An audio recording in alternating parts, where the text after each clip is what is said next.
Hello everyone, welcome to teaching Pathshala. मैं हूं आपकी एजुकेटर ज्योति। तो आपके सामने मैं एक गाइडेंस वीडियो लेकर प्रेजेंट हुई हूं। ये गाइडेंस वीडियो आपकी ही क्वेरी रिलेटेड है। जब से एग्जाम हुआ है तब से काफी सारे बच्चे कंफ्यूज हैं कि आगे क्या करना चाहिए। तो इस वीडियो में हम बात करेंगे उन सभी बच्चों के बारे में। हमने सभी ऑडियंस को या सभी बच्चों को जो है हमने 4 ग्रुप में डिवाइड किया है। उन 4 ग्रुप के बेसिस पे बात करेंगे कि आपको क्या करना चाहिए। क्योंकि ये माना जाता है कि जब भी आप किसी कॉम्पिटिटिव एग्जाम की तैयारी करते हो ना, तो आपका एक एक दिन भी बहुत ज्यादा मैटर करता है। एक एक दिन तो छोड़िए, एक एक घंटा भी बहुत मैटर करता है। तो चलिए समझ लेते हैं कि किन बच्चों को क्या करना चाहिए, जिससे कि आपका टाइम वेस्टेज कम हो और अगर आप किसी चीज के लिए वेट कर रहे हैं तो वेट जो है वर्दी हो। तो देखिए, अभी आप एग्जाम देकर आए हैं। एग्जाम का कुछ बच्चों का अच्छा गया है, कुछ बच्चों का काफी अच्छा गया है, कुछ बच्चों का एवरेज गया है, कुछ बच्चों का अच्छा नहीं गया है। ठीक है, तो उसके बेसिस पे मैंने क्या किया है, सभी स्टूडेंट्स को 4 ग्रुप में डिवाइड कर दिया है। ऐसे बच्चे जो कि क्वालिफाई करने वाले हैं। अब कैसे पता चलेगा क्वालिफाई करने वाले हैं? जब भी आप पेपर देकर देकर आते हो तो जैसे आपको कॉन्फिडेंस होता है कि नहीं, मैं इस बार क्वालिफाई नहीं कर पाऊंगा, वैसे ही जो बच्चे पेपर लिख कर आए हैं, स्पेशली वो बच्चे जिनको पेपर बहुत ईजी लगा है एंड मैक्सिमम चांसेस है कि उन्होंने अच्छा परफॉर्म किया है, तो जो बच्चे क्वालिफाइंग रेंज में है। क्वालिफाइंग रेंज का मतलब क्या हो गया कि ऐसे बच्चे जो कि हर हाल में एग्जाम को क्वालिफाई कर लेंगे। ठीक है, चांसेस है कि दे विल क्वालिफाई 2023 एग्जाम। ऐसे बच्चों के लिए अभी फिलहाल का जो टाइम है, मतलब ये जो दिसंबर का मंथ चल रहा है, ठीक है, रिजल्ट आने तक, जिसमें कि आराम से आपके दो महीने इजीली निकल जाने वाले हैं।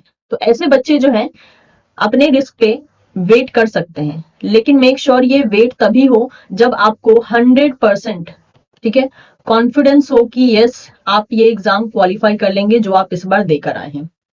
ये 100% कॉन्फिडेंस होना चाहिए, और ये तभी होगा जब आपके नेगेटिव्स वगैरह हटा के, जो कि मतलब आई थिंक कुछ दिनों में आपके पास रिस्पॉन्स शीट चली आएगी, लेकिन फिर भी जो आपने एग्जाम में परफॉर्म किया है ना, उसके बेसिस पे आपको एक कॉन्फिडेंस चला आता है कि आपने जो है बहुत अच्छा किया है। जैसे कि आपके सामने मैंने बहुत से AIR, जो AIR 1 से लेकर 10 तक की जो रैंकिंग थी, उन बच्चों के इंटरव्यू रखे हैं।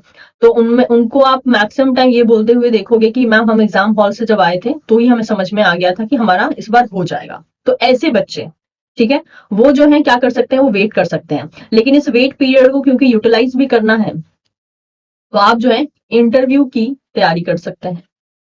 क्योंकि इंटरव्यू के लिए भी क्या करना पड़ता है, आपको बहुत से कंसेप्ट को पढ़ना पड़ता है, बहुत से मेथोडोलॉजीज के बारे में पता होना चाहिए, लेटेस्ट रिसर्च क्या चल रही है, कैसे इंटरव्यू को टैकल करना है, कहाँ कहाँ पे वैकेंसीज निकलती हैं, इन सभी के बारे में आपको देखना होगा। तो ये वो बच्चे हो गए जो कि क्वालिफाई करेंगे। ठीक है, नेक्स्ट आते हैं वो बच्चे जो कि मतलब नॉन क्वालिफाइंग बेसिस पे। नॉन क्वालिफाइंग बेसिस का मतलब हो गया वो इस बार क्वालिफाई नहीं कर पाएंगे। ठीक है,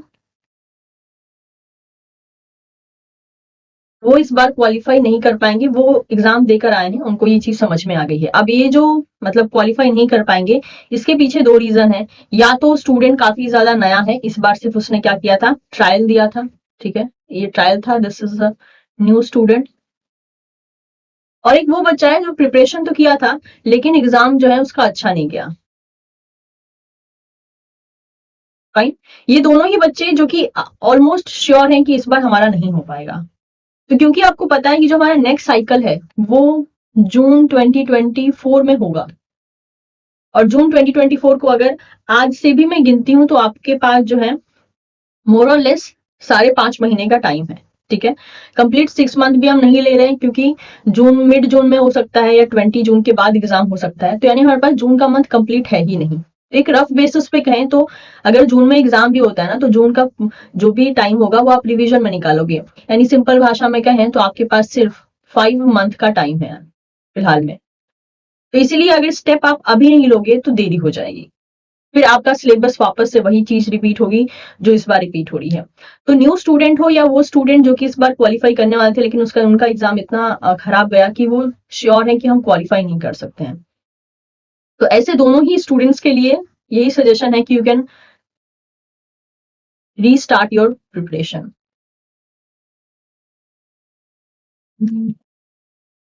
अगर आपका टारगेट है अगला वाला एग्जाम, यानी जून 2024 अगर आपका टारगेट है, तो आप अपने एग्जाम, अपने प्रिपरेशन को जो है रीस्टार्ट कर सकते हैं। नए वाले स्टूडेंट तो वैसे भी इस बार ट्रायल दे रहे थे, जिनका एग्जाम खराब गया, मे बी उनका टारगेट भी हो सकता है, या फिर मे बी उनका भी ट्रायल हो सकता है, जो भी है। या कुछ ऐसे न्यू नहीं होंगे, पुराने होंगे, लेकिन उनका ये एग्जाम टारगेट नहीं था, वो सिर्फ ट्रायल के लिए देना चाहते हैं, वो भी इसमें इंक्लूडेड है। तो आप अभी से भी अगर टारगेट करते हैं तो आपके पास मोर देन 5 मंथ्स का टाइम रहेगा जिसको कि आप यूटिलाइज कर सकते हैं। क्योंकि ध्यान दीजिएगा, जिस तरीके से इस बार क्वेश्चन मिक्स होकर आए थे, पहले हम बच्चों को कहा करते थे 9-10 यूनिट प्रिपेयर कर लीजिए या मैक्स टू मैक्स 10 से 11 यूनिट प्रिपेयर कर लीजिए, अब वो नहीं कह पाएंगे हम, क्योंकि जितना अभी हमने पेपर नहीं देखा है। जब पेपर देखेंगे तो हम फाइनल अपना कहते हैं ना कि हमारा ओपिनियन हम शेयर कर पाएंगे। लेकिन जितना बच्चों से पता चला है कि इस बार काफी सारी यूनिट मिक्स होकर आई थी, और जब भी मिक्सिंग होती है, ठीक है, मिक्सिंग होने का मतलब ही हो जाता है कि एग्जामिनर जो है या फिर एग्जामिनेशन वो चाहता ही है कि आप पूरा सिलेबस टारगेट करो। एक जमाना था जब 5 से 6 यूनिट पढ़ के सीएसआर क्लियर हो जाता था, और अब ये वाला जमाना है, यानी ये वाला वक्त है जिसमें 5-6 यूनिट से आप कुछ खास नहीं कर पाएंगे। तो मिक्सिंग अगर हो रही है यूनिट्स में, तो दैट इज अ इंडिकेशन कि आपको जो है अपना फुल सिलेबस टारगेट करना पड़ेगा।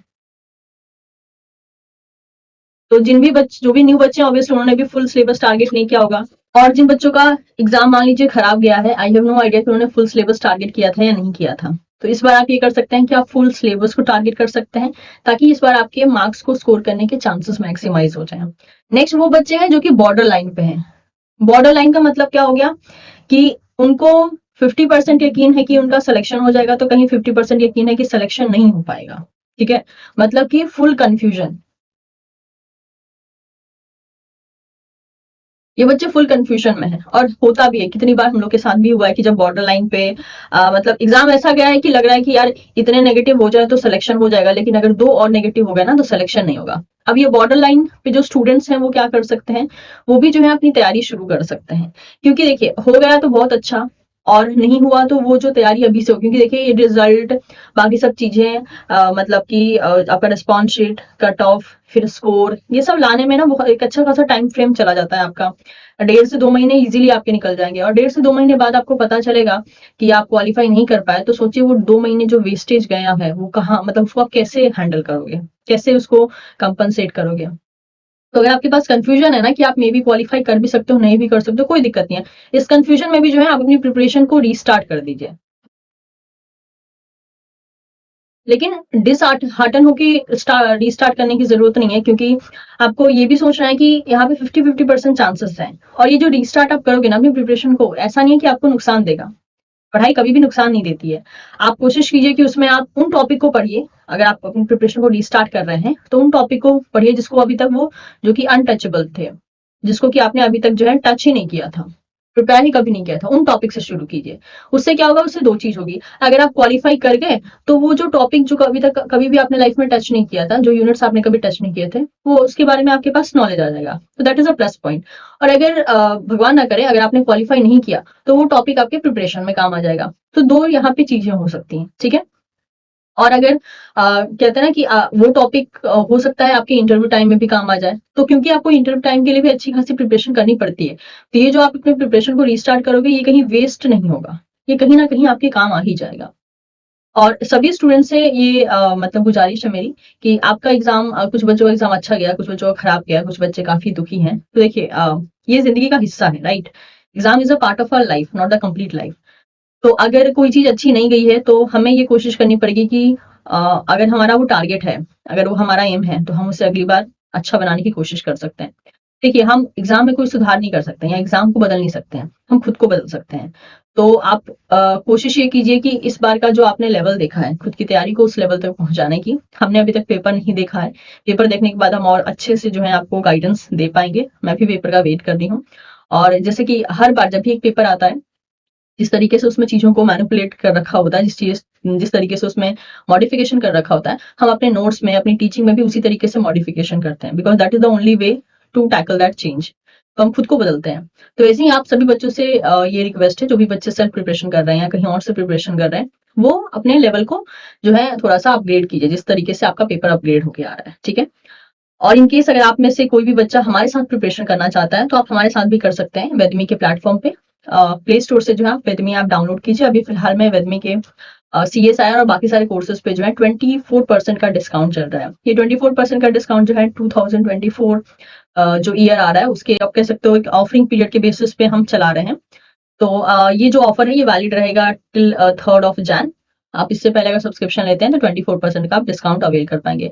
फिर भी कोई क्वेरी हो, सब्सक्रिप्शन से पहले कुछ क्वेरी हो जो कि आप क्लियर करना चाहते हो, ये रहा फोन नंबर, इस फोन नंबर से आप क्लियर कर सकते हैं कॉल करके।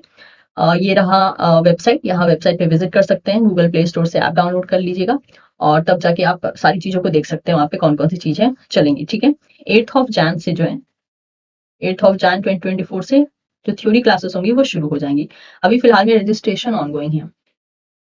तो मैं उम्मीद करती हूँ कि ये जो भी हमने डिस्कशन किया ये आपके लिए हेल्पफुल रहेगा। जो जो बच्चे अभी फिर से तैयारी करना चाहते हैं और जिनको तैयारी की जरूरत है वो अभी से अपनी तैयारी को शुरू कर सकते हैं, या फिर आपको लगता है कि बहुत हेक्टिक रहा है पिछला 1 से 2 महीना, तो आप ये कर सकते हैं कि दिसंबर के मंथ को रिलैक्स होने के लिए यूज कर सकते हैं एंड 2 या 3 जैन से जो है अपनी तैयारी शुरू कर सकते हैं। 2-3 ऑप्शन है, वैसे 2-4 दिन में कुछ नहीं बिगड़ेगा क्योंकि माइंड को भी एक तरीके से फ्रेश रखना जरूरी होता है, रिलैक्स रखना जरूरी होता है, तभी माइंड हमारा काम कर पाता है। तो अगर आपको लगता है थोड़ा सैचुरेशन लेवल हो चुका है तो थोड़ा लाइफ को एंजॉय कीजिए एंड फर्स्ट वीक से जो है फर्स्ट वीक ऑफ जैन 2024 से जो है नए साल से अपनी प्रिपरेशन को एक नया डायरेक्शन दीजिए। ठीक है, और अगर आप हमारे साथ वेदमी पे जुड़ना चाहते हो तो वहां भी आप हमारे साथ जुड़ सकते हैं और अपनी प्रिपरेशन को हमारे साथ कंप्लीट कर सकते हैं।